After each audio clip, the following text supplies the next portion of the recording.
Term से नहीं समझेंगे बट डिटेल में समझेंगे, detail in the terms of बिल्कुल बेसिक से नहीं जाएंगे। ये आप समझ लीजिए कि एक तरह से वन शॉट रिवीजन होने वाला है for JEE mains in advance. Okay, firstly we will start from circular motion. So what is circular motion? Circular motion का मतलब होता है, सबसे पहले होगा दो तरह के होते हैं, एक होता है यूनिफॉर्म सर्कुलर मोशन, एक होता है नॉन यूनिफॉर्म सर्कुलर मोशन। ठीक है, uniform circular motion, uniform word का मतलब क्या होता है? यूनिफॉर्म वर्ड का मतलब होता है जहां पर कोई चीज ना बदले, सब कुछ सेम रहे। अगर सब कुछ सेम है इसका मतलब क्या है कि वेलोसिटी भी सेम है, यानी कि कांस्टेंट है। अगर कांस्टेंट वेलोसिटी होगी तो क्या आएगा? कोई एक्सेलरेशन ही नहीं आएगा। और अगर कोई एक्सेलरेशन नहीं आता है तो बॉडी क्या है? एक सर्कल में घूमते रहेगा। मान लेते हैं कि ये एक वेलोसिटी है जो कि obviously velocity will be tangential. इस वेलोसिटी का इस पॉइंट पे डायरेक्शन उस तरफ है, यहां अगर लिखें तो डायरेक्शन किधर आएगा? इस तरफ आएगा। आप लोग कहेंगे कि वेलोसिटी तो बदल रहा है, नहीं, वेलोसिटी का डायरेक्शन बदल रहा है but magnitude is always same at every point. That's why it is continuing to rotate in a circle. Okay, कोई भी अगर ऑब्जेक्ट है तो वो कंटिन्यू कर रही है सर्कल में रिवॉल्व होने की। ठीक है, that is called uniform circular motion. Next is non uniform circular motion. Non uniform circular motion क्या होता है? इसका मतलब हो जाता है कि आपको velocity will not be constant. ठीक है, velocity will not be constant, और अगर वेलोसिटी कांस्टेंट नहीं हो तो क्या होगा? Acceleration will not be zero. यहाँ एक्सेलरेशन जीरो था बट यहाँ पर acceleration will not be zero. अच्छा, जिस तरह से हम लोग लीनियर डिस्प्लेसमेंट को हम लोग क्या मानते हैं? लीनियर डिस्प्लेसमेंट को हम लोग मानते हैं एक्स। ठीक उसी तरह से यहाँ पर क्या आएगा? एंगुलर डिस्प्लेसमेंट आएगा ना, क्योंकि बॉडी घूम रहा है। बॉडी घूम रहा है तो मतलब क्या? हर एक पॉइंट पे कोई ना कोई एंगल बना रहा होगा वो body. So angular displacement of that body should be equal to theta. Okay, now जिस तरह से हम लोग लीनियर वेलोसिटी फाइंड आउट करते थे, that is v was equal to what? dx dt, है ना। इसी तरह से एंगुलर वेलोसिटी क्या होता है? ओमेगा। सो ओमेगा का वैल्यू कितना हो जाएगा? d थीटा dt हो जाएगा ना। ठीक है, और एंगुलर एक्सेलरेशन, इसे हम लोग क्या कहेंगे? आपसे अल्फा कहेंगे। एंगुलर एक्सेलरेशन का वैल्यू क्या हो जाएगा? भाई वेलोसिटी को डिफरेंशिएट करेगा तो एक्सेलरेशन आएगा, तो डी ओमेगा डी टी बन जाएगा मेरा एक्सेलरेशन। ठीक है, अगर तुमको वेलोसिटी दिया हुआ है, angular velocity as a function of time दिया हुआ है, तो you can find out the angular acceleration by differentiating it. अगर as a function of time नहीं दिया हुआ है, as a function of displacement दिया हुआ है, यानी कि as a function of theta दिया हुआ है, तो you can use this formula omega d theta. ठीक है, इस फॉर्मूले को आप लोग अप्लाई कर सकते हैं।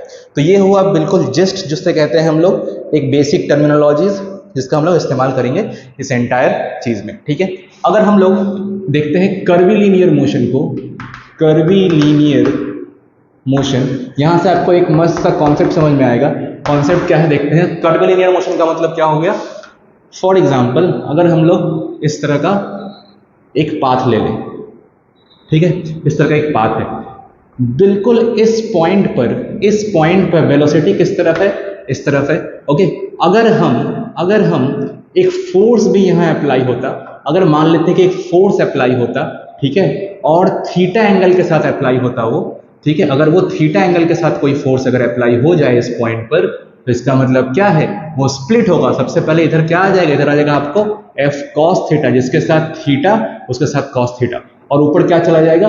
एफ साइन थीटा चला जाएगा ऊपर की ओर। ठीक है, यही एफ साइन थीटा जो होगा ना, ये आप देखेंगे ध्यान से, ये क्या बन रहा है? ये चूंकि एक कर्व ले रहा है, तो एक कर्व हम लोग इस तरह से डिनोट कर सकते हैं, इस तरह से कर्व डिनोट कर सकते हैं हम। ये हो जाएगा उस कर्व का radius, that is radius of curvature.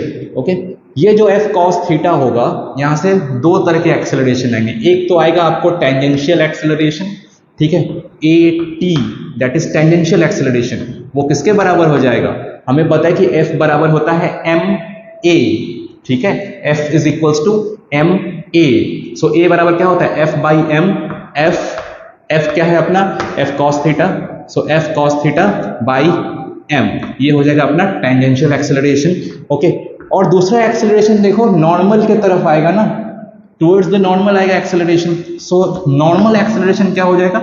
Same चीज F sine theta by m. ठीक है, ये आ जाएगा अपना नॉर्मल एक्सेलरेशन। वैसे इसका फॉर्मूला क्या होता है नॉर्मल एक्सेलरेशन का? ये होता है v square by r. So its formula is v square by r. ये फॉर्मूला कहां से आया? We can derive it also, but derivation पे अभी नहीं जाते हैं वरना लेक्चर बहुत लंबा चला जाएगा, बहुत ज्यादा टाइम अपने को वेस्ट हो जाएगा।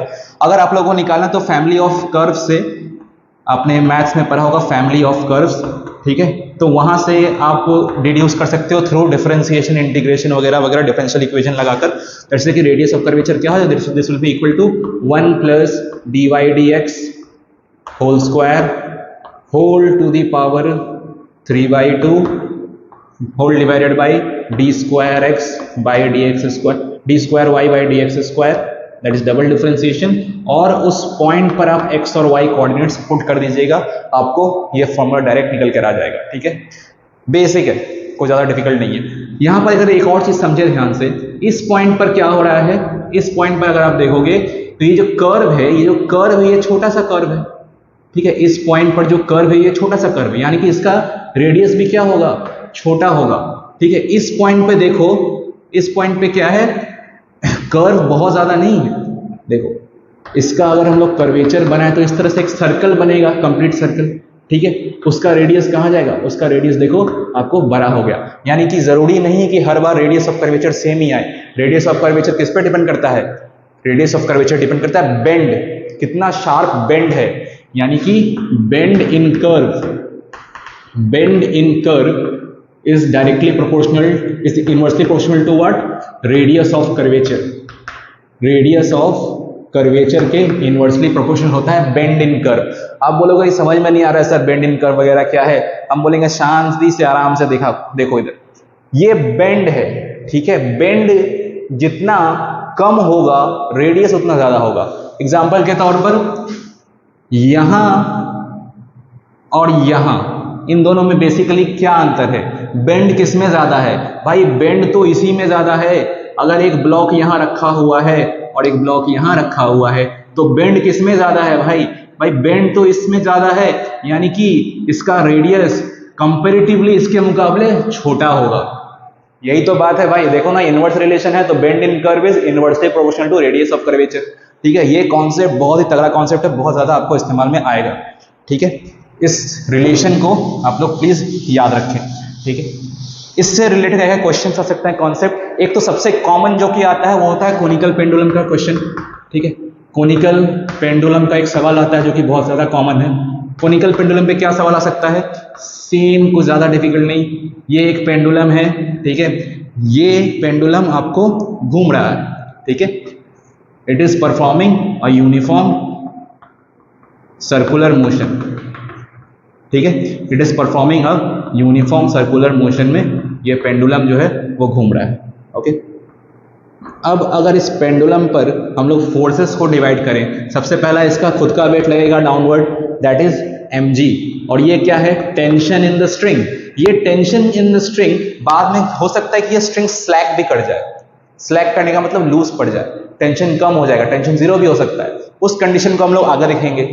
ठीक है, तो यहां पर अब देखो ये एंगल कितना बना रहा होगा इसके साथ, दिस इज थीटा एंगल, जिसके साथ थीटा रहता है उसके साथ क्या जाता है, उसके साथ जाता है कॉस थीटा, और इधर क्या आ जाएगा, इधर आ जाएगा मेरा टी साइन थीटा। समझ में आया? इसका मतलब अगर बैलेंसिंग कंडीशन लगाए तो क्या होगा, बैलेंसिंग कंडीशन में टी कॉस थीटा mg को बैलेंस कर देगा। ठीक है, तो टी कॉस थीटा जो है वो बैलेंस कर देगा mg को, और ये टी साइन थीटा किसको बैलेंस करेगा। याद रखो, किसी भी ऑब्जेक्ट को सर्कल में घुमाने के लिए, किसी भी ऑब्जेक्ट को सर्कल में घुमाने के लिए कौन सा फोर्स नेसेसरी होता है, दैट इज सेंट्रीपिटल फोर्स। तो किसी भी ऑब्जेक्ट को सर्कल में घुमाने के लिए कौन सा फोर्स नेसेसरी होता है, दैट इज सेंट्रीपिटल फोर्स। समझ में आया क्या? तो ये टी साइन थीटा क्या है, T is obviously tension, that is a kind of force, and force will always balance a force, so force will always balance a force.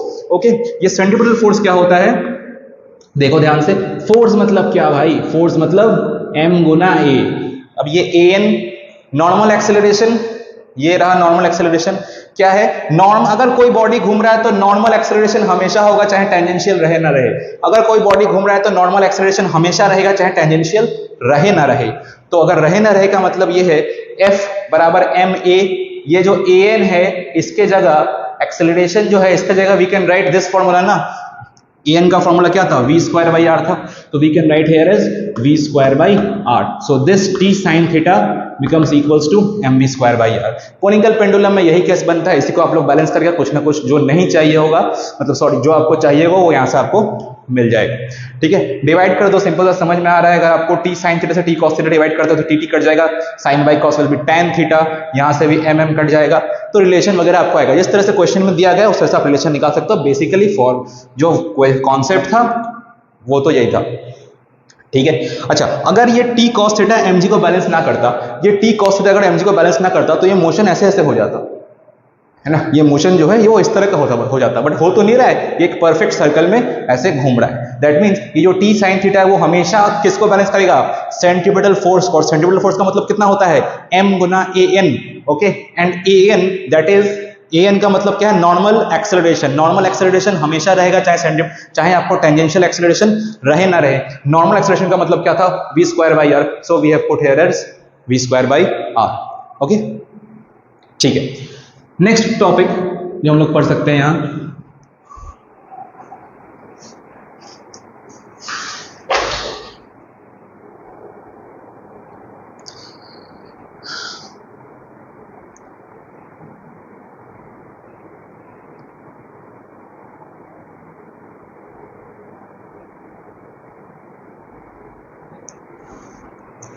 Next topic जो हम लोग पढ़ सकते हैं यहाँ पर, that is motion of a particle, या फिर circular motion of a particle, motion inside a vertical circular well, a vertical well. इसका मतलब क्या है, अगर एक कुएं के तरह हम लोग एक ऑब्जेक्ट को, एक चीज को बनाएं, अगर मान लो कि ये सिलेंडर है मेरा, जो कि ऑब्वियसली है ही, ठीक है, ये एक सिलेंडर अगर हम लोग इसको मान लेते हैं और ये सिलेंडर रोटेट कर रहा है, ठीक है, मान लो कि ये सिलेंडर इस तरह ओमेगा वेलोसिटी के साथ इट इज रोटेटिंग। अगर सिलेंडर रोटेट कर रहा है और यहाँ एक मास रखा है तो क्या वो मास गिर जाएगा, नहीं गिरेगा। एक कटोरा है मान ले, ठीक है, एक कटोरा अगर है, वो कटोरे में अगर तुम एक कंचा रख दो, वो कटोरे को घुमाओ तो वो कंचा भी कटोरे के साथ घूमेगा, लेकिन क्या वो घूमते घूमते कभी भी ऐसा होगा कि वो घूमते घूमते तुरंत सेंटर पे आकर कंचा गिर जाए कटोरे में, नहीं। कटोरा का घूमने का स्पीड अगर कम हो जाए या कटोरा का तुम घुमाना बंद कर दो, तब वो कंचा घूमते घूमते सेंटर पे आके गिर जाएगा, लेकिन जितना देर में तुम कटोरा घुमा रहे हो तब तक वो कंचा भी कटोरे के साथ घूमता रहेगा। उसी तरह का कॉन्सेप्ट है ये अगर ये पूरा का पूरा सिलेंडर अगर घूम रहा है तो जो मास यहाँ रखा हुआ वो भी उसी के वाल के अकॉर्डिंग घूमते रहेगा, ठीक है ना। अच्छा, वाल के अकॉर्डिंग घूमते रहेगा। इस ब्लॉक का टेंडेंसी कहाँ है, नीचे गिरने का टेंडेंसी है। इस ब्लॉक का टेंडेंसी क्या है, नीचे गिरने का, यानी कि इसका खुद का वेट जो है ब्लॉक का कहाँ लगेगा, डाउनवर्ड, दैट इज mg। अच्छा, उसको नीचे गिरने से ऊपर कौन रुकेगा, ऑब्वियसली फ्रिक्शन रुकेगा। उसको नीचे गिरने से ऊपर में कौन रुकेगा, ऑब्वियसली फ्रिक्शन रोकेगा, ठीक है, फ्रिक्शन रोकेगा उसको, फाइन। और एक नॉर्मल फोर्स लगेगा जो कि इस तरफ लगेगा, नॉर्मल फोर्स, समझ में आया। अब तुम देखो ध्यान से, फ्रिक्शन फोर्स जो है वो बैलेंस कर लेगा क्या mg को, फ्रिक्शन फोर्स जो है क्या वो mg को बैलेंस कर लेगा, ऑब्वियसली करेगा ही, तभी तो वो ऑब्जेक्ट नीचे नहीं गिर रहा है। अच्छा, हो सकता है कि बैलेंस कर जाए, लेकिन अगर नीचे नहीं गिर रहा है तो बराबर होगा, या फिर फ्रिक्शन फोर्स mg से बड़ा होगा। अरे भाई, ऊपर का फोर्स नीचे से बड़ा होगा तभी तो उसको नीचे गिरने नहीं देगा, ठीक है। अगर दोनों फोर्सेस बराबर भी हो जाए तो भी नीचे नहीं गिरने देगा, और ऊपर वाला फोर्स यानी कि फ्रिक्शन फोर्स बड़ा है तो भी नीचे नहीं गिरने देगा। समझ में आया। जैसे कि मान लो हम लिखते हैं Fr is frictional force is greater than mg, मतलब ये तो ऑब्वियस सा हो गया कि गिरने नहीं देगा नीचे, बट वो इक्वल भी हो सकता है mg के। इक्वल होने का मतलब क्या है कि जस्ट स्लाइड डाउन करने वाला है, मतलब this body has a tendency of sliding down, fine. So Fr will be greater than mg। अब फ्रिक्शन क्या होता है, friction is usually mu n, ठीक है ना, friction is usually mu n, so this is equals to what, mg, ठीक है। Mu n is greater than equal to mg, fine. अच्छा, ये जो n है, ये n किसको बैलेंस कर रहा होगा, सोचो तो, ये जो n है वो किसको बैलेंस कर रहा होगा, ऑब्वियसली सेंटर की तरफ कौन लगता है, फ्रिक्शनल फोर्स, और नॉर्मल वेक्टर का क्या है, फोर्स ही तो है। सेंटर की तरफ क्या लगता है, सेंट्रीपिटल फोर्स, तो ये किसको बैलेंस करेगा, centripetal force, that is n will be equal to mv square by r, clear है। सो n का जगह हम लोग we can put as mv square by r greater than equal to mg। m और m से m हम लोग cut कर सकते हैं। यहां से v का वैल्यू कितना आ रहा है देख लो, v का वैल्यू क्या आ रहा है, rg by mu. So v greater than equal to root under of r g by mu. यहां से आगे अपने को वेलोसिटी, ये कॉन्सेप्ट बहुत ज्यादा इंपॉर्टेंट था, वैसे बहुत ज्यादा इजी भी था। इस ब्लॉक को नीचे स्लाइड करने से कौन रोकेगा भाई? ऊपर की तरफ फ्रिक्शन ही तो रोकेगा स्लाइड करने से।